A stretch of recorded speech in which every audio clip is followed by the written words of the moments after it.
We're here live with Patrick McGrath from Klaviyo today. He's also a fellow East Coaster and flew out here for the inaugural open house event that we're having in San Francisco today.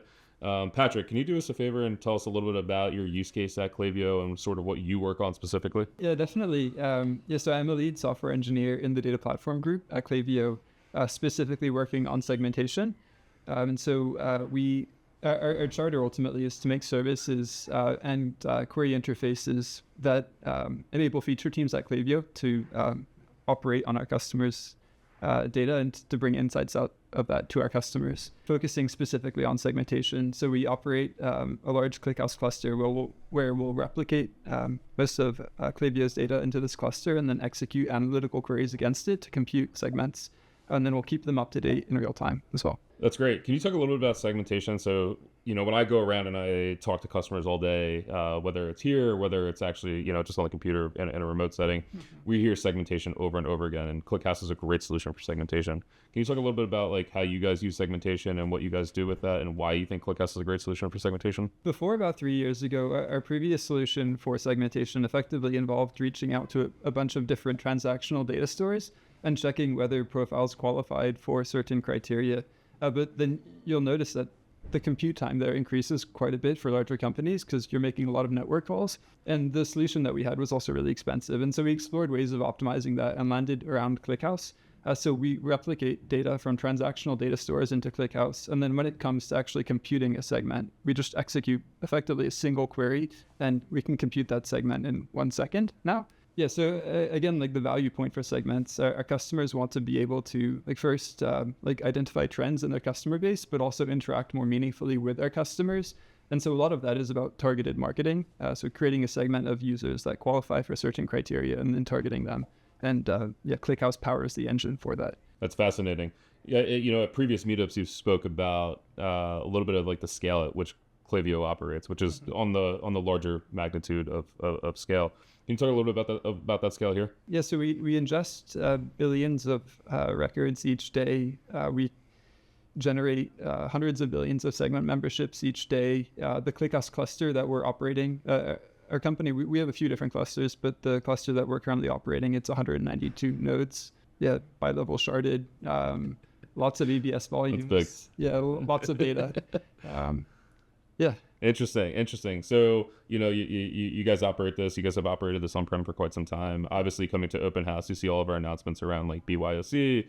You hear Maruthi talk about from Anthropic about why they decided to go with a cloud style deployment. Like, where's your mind at with ClickHouse Cloud and ClickHouse and where it's going from a scaling perspective?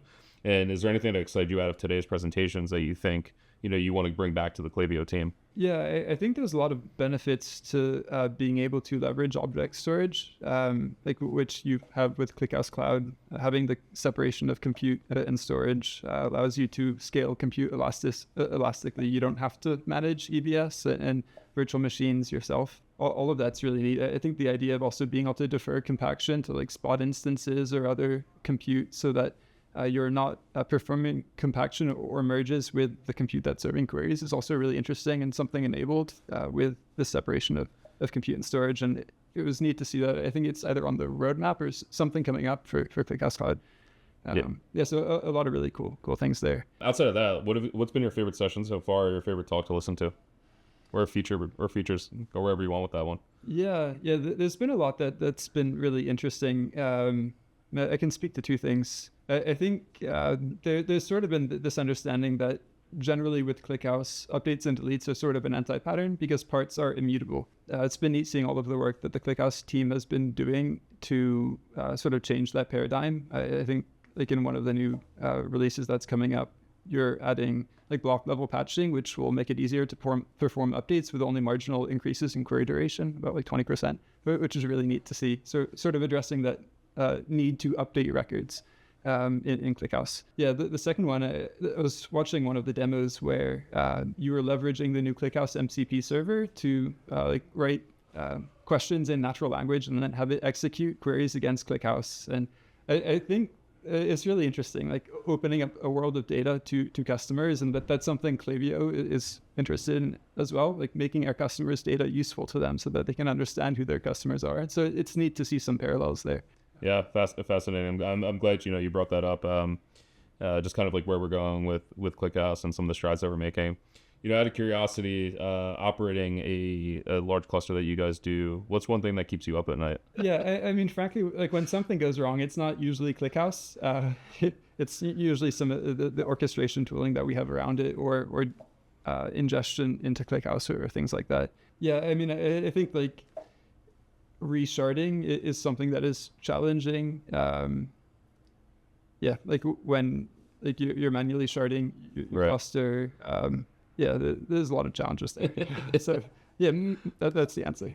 Great, makes sense. And the last question I have is like, is there anything on the top of your mind that you want to basically address or talk about? Feel free to. Yeah, really grateful to the ClickHouse team for opportunity to come out here, and really exciting to see all of the work happening.